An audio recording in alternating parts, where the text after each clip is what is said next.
Believe it or not, this country of the United States is not really a country for freedom unless you express it. To my overstanding, it is a country based off of contracts, business, all this legalese bullshit that's going on in and out. You have to be very aware of the contracts or whatever it is that you're trying to get and where you're going to get to it and how you're getting to it. Because if you're not careful, you will end up in some major pitfalls financially where it's a problem. Even if you happen to work for somebody, that's why I always advocate that people create their own jobs so that way you don't have to be put under the rule or the thumb of somebody else's bullshit that you don't feel like dealing with. That's in the mix right now. Um, when you go into these contracts, a lot of people don't realize what they sign and they just want to get the fucking job right away. You got to make sure that you know what you're dealing with. Read it carefully. If you don't understand, read it over. If you don't understand, read it over again and ask someone. Ask somebody who has that experience of what it is that's going on before you sign on to it.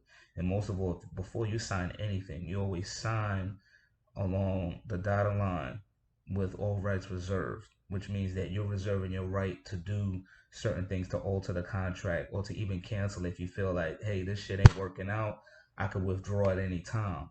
But if you just sign your name there, you just signing the name there. If nobody doesn't understand, overstand what the fuck's going on whenever they sign their name on that line, you got to be aware that at any time you could be taken advantage of because when somebody else decides to have a contract and they decide to modify that contract, they're supposed to give you notice, proper notice as to what's going on because anytime they modify a contract, there's always something in there that they alter without your consent. But if you didn't put that you reserve all your rights as to them opposing to just changing it at will and you didn't write that shit down, you're gonna go through some more headaches.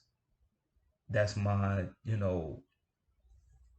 strong belief and advice. I'm not a legal, not giving you legal advice. I'm not a legal advocate. If you want legal advice, you might as well go ahead and go that way with that shit because we don't do that over here.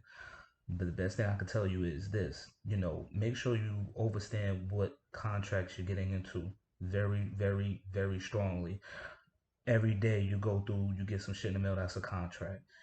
I strongly advise everybody don't put yourself in a situation where you can't get out of it later on and make sure that you're not pressured into it. If anybody tries to threaten you to go into a contract, they say, oh, if you don't sign this, you'll go to jail or whatever. You make sure you put all rights reserved. If they say, hey, you can't sign like that, you don't tell them how to sign your name. You don't sign that at all. They ever try to make you put something in duress or whatever like that, you never sign that shit. You don't have to sign. Refusal to sign because they're making you sign under duress. That's just about as bad as kidnapping, threatening you, coercing you to go ahead to sign as opposed to restricting your freedom to go in about as you please as far as traveling. That's why you never drive, you always travel. Don't fall for that shit. If anybody tries to impose a contract on you, without your consent or they try to force you or say that you were in the contract with them by any chance or whatever, then you have every right to come at them because they're fraudulently trying to attempt to contract you under fraud, duress, and coercion. And that also goes against, whoever's trying to pull you in court. You make sure you check and see who put out that bond because they don't have no claim to no bonds towards your fucking property. And that goes towards property of any kind. So just remember that. And if anybody does steal something from you and you have a claim to that, then they have to give you compensation for it, along with any other damages you received in between. And that's all we have for today. Thank you and please join in. If you have any questions, comments, or concerns, please feel free to subscribe to my channel and ask any questions that you may have along the way. This is One Mic So Focus. Peace. Oh yeah, by the way, check out my Ghostbuster shirt. You know what I'm saying? I know y'all like it. Stay Push Marshmallow Man. You know what I'm saying? He's the shit right now. Alright? Later.